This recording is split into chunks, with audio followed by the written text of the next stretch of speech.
بھارت کا 6 اور 7 مئی کی شب پاکستان پر بزدلانہ حملہ، 40 شہری اور 11 جوان بھی وطن پر قربان۔ ترجمان پاک فوج ISPR کے مطابق بھارت کی بزدلانہ کارروائیوں کے نتیجے میں 40 بے گناہ شہری شہید ہوئے، جن میں 7 خواتین اور 15 بچے شامل ہیں، جبکہ 121 افراد زخمی ہوئے، جن میں 10 خواتین اور 27 بچے شامل ہیں۔ پاکستانی افواج نے موقع حق کے تحت بھارتی جارحیت کا بھرپور اور مؤثر جواب دیا۔ آپریشن بنیاد مرصوص کے ذریعے دشمن کو نشانہ بناتے ہوئے پاکستانی افواج نے دشمن کی پوزیشنز پر انتہائی درستگی سے جوابی حملے کیے۔ وطن عزیز کا دفاع کرتے ہوئے پاک فوج کے 11 جاں باز سپوت شہادت کے عظیم رتبے پر فائز ہوئے، جبکہ 78 اہلکار زخمی ہوئے۔ ISPR کے مطابق شہداء کی عظیم قربانیاں جرأت، احسار اور بے مثال حب الوطنی کی روشن علامت ہیں، جو ہمیشہ قوم کی یادوں میں زندہ رہیں گی۔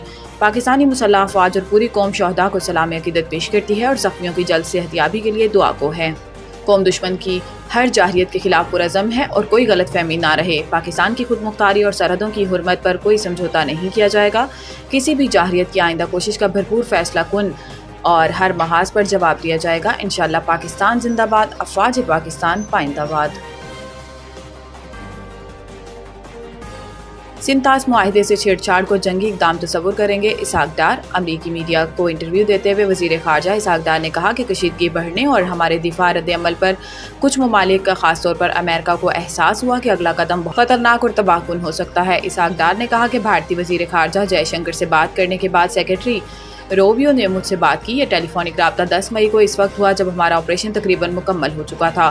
سیکرٹری روبیو نے کہا کہ بھارت اب رکنے کے لیے تیار ہے۔ اس پر روبیو کو کہا یقین دہانی کراتے ہیں بھارت دوبارہ کارروائی نہیں کرتا تو ہم بھی نہیں کریں گے۔ امریکی وزیر خارجہ نے یقین دہانی کرائی کہ اگر ہم جنگ روکنے پر رضامند ہوتے تو وہ بھارت بھی ایسا ہی کرے گا، اور ایسا ہی ہوا۔ ان کا کہنا تھا کہ ہم تو بھارت سے جامع مذاکرات کے لیے ہمیشہ سے دستیاب ہیں۔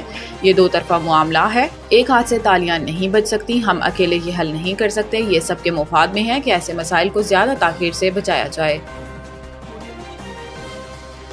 بھارت کے ساتھ حالیہ کشیدگی کا پاکستان پر کوئی بڑا مالی اثر نہیں پڑے گا۔ برطانوی خبر ایجنسی سے گفتگو میں وزیر خزانہ کا کہنا تھا کہ کشیدگی کے باعث کسی نئے معاشی جائزے کی رپورٹ کی ضرورت نہیں۔ IMF کے ساتھ بجٹ پر بات چیت 14 سے 23 مئی تک جاری رہے گی۔ انہوں نے کہا کہ امریکہ کے ساتھ تجارتی مسائل جلد حل ہونے کی توقع ہے۔ بھارت کو یک طرفہ طور پر معطل سنتاس معاہدہ واپس بحال کرنا ہوگا۔ وزیر خزانہ محمد اورنگزیب کا کہنا تھا کہ پاکستان بھارت سیز فائر کا خیر مقدم کرتے ہیں، جو صدر ٹرمپ کی ثالثی سے ممکن ہوا۔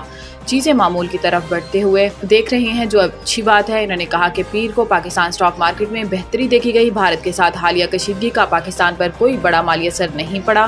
اثر کا انتظام موجودہ بجٹ میں کیا جائے گا۔ IMF کے ایگزیکٹو بورڈ نے $7 ارب کے قرض پروگرام کی دوسری قسط جاری کرنے کا فیصلہ کیا ہے۔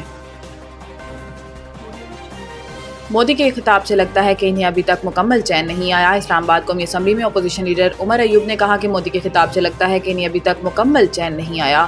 ایک بیان میں عمر ایوب نے کہا کہ بانی PTI نے 4 سال پہلے کہا تھا کہ مودی فالس فلیگ آپریشن کر کے ملبہ پاکستان پر ڈالے گا۔ انہوں نے مزید کہا کہ مودی کے خطاب سے لگتا ہے کہ انہیں ابھی تک مکمل چین نہیں آیا۔ ہمت ہے تو فاشسٹ مودی پاکستان پر دوبارہ حملے کا شوق پورا کر لے۔